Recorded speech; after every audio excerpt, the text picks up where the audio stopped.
I had to say congratulations for such a great, fantastic performance in playing this role. Thank you. Jacob, or should we call him Money? Both. Which name do you think that fits him more, Money or Jacob? Well, it depends on where in the timeline we That's true. enter. That's true. I think at the end of the movie, it's Money. Money. You know, and it's so interesting because I was talking to Rick earlier, and he mentioned that because he talked to a lot of prisoners and he did extensive research, and the film was actually shot in New Mexico. Yeah. Can you talk about working there? Shooting It was a little eerie.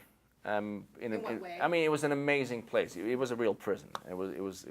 They closed it down, and they closed it because it was the scene of the worst prison riot in American history. So 42 inmates were killed. So they closed it down, and they built a new prison next door. So we shot in this location, which of course was a prison. So we used the real place. But knowing, I mean, maybe it's more like the knowing that, quite a lot of people had been killed made it a little eerie to me. And then of course, you can sense the urgency, right? well, I mean, it's all in your mind, right? But also, I've never been locked up, and a prison is not.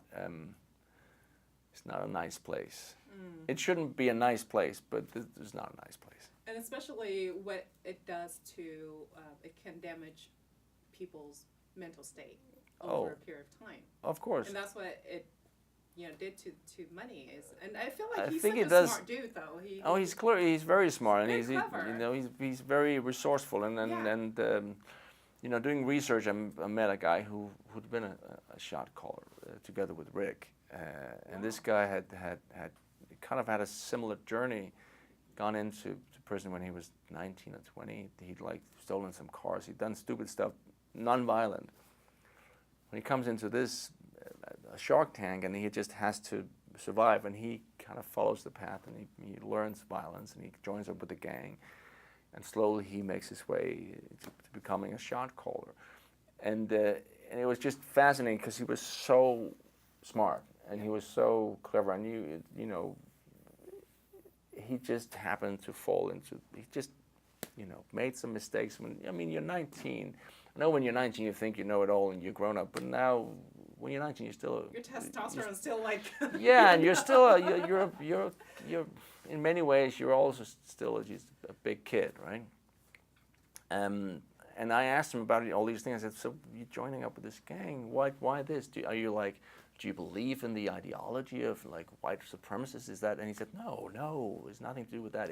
We're just gangsters. It's money. It's a business. Power. It's a business. It's power. It's survival.